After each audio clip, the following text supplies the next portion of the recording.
வழிகாட்டணும். அப்படி இருக்கும்போது ஒரு கற்றறிந்த சமூகம் பெருத்து வருகிற இந்த சூழல்ல நான் சொல்றது, அவங்க கிட்ட காசை வச்சு அரசியல் செய்யறாங்க, நான் கருத்தை வச்சு அரசியல் செய்யறேன். அவங்க நாணயத்தை வச்சு செய்யறாங்க, நான் நயத்தை வச்சு செய்கிறேன். அவங்க பணத்தை வச்சு செய்யறாங்க, நான் என்னுடைய இனத்தை முன்னிறுத்தி அரசியல் செய்கிறேன். இது ரெண்டுக்கும் நிறைய மாறுபாடு இருக்கு. இப்போ எனக்கு பதவியா மக்களுக்கான உதவியான உதவி தான், எனக்கு பணமா இனமான இனம் தான்.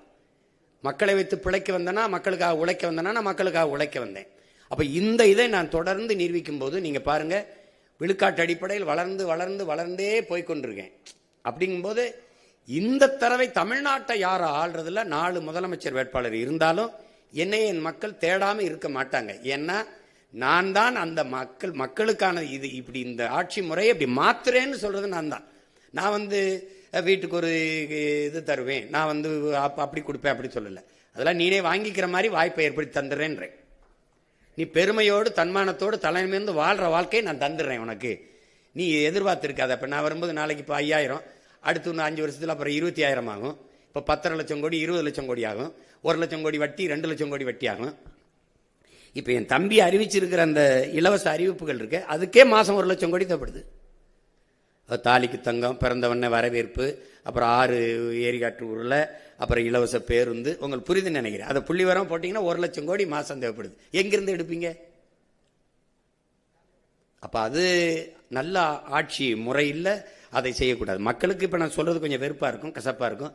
எந்த நல்லதை முதல்ல எடுத்தோடனே ஏற்றிருந்துருக்கிறாங்க. ஆனால் அதுக்காக ஏற்பார்கள், எதிர்ப்பார்கள், ஆதரிப்பார்கள், அருவருப்பார்கள்னு பார்த்தா புதிய ஒன்றை செய்யவே முடியாது. அப்போ அது நான் மக்களின் கருத்துக்கானவன் இல்லை, முழுக்க முழுக்க மக்களின் நலனுக்கானவன். அதனால நான் அதை தான் முன்னெடுக்க முடியும். உலகத்தில் மாறுதலை செஞ்ச எல்லாரும் மனச்சான்று வழி நடத்தியபடி நடந்தவன் தாங்கிறான். என் மனச்சான்று என்ன சொல்லுதோ அதை தான் நான் செய்ய முடியும். நான் தான் சொன்னேன், 2 முனை தான். அவங்க 3 பேரும் ஒரே தளத்தில் இருக்காங்க, நான் எதிர்த்தளத்தில் இருக்கேன். அப்படின்னா அந்த ஒரே தளம் தானே.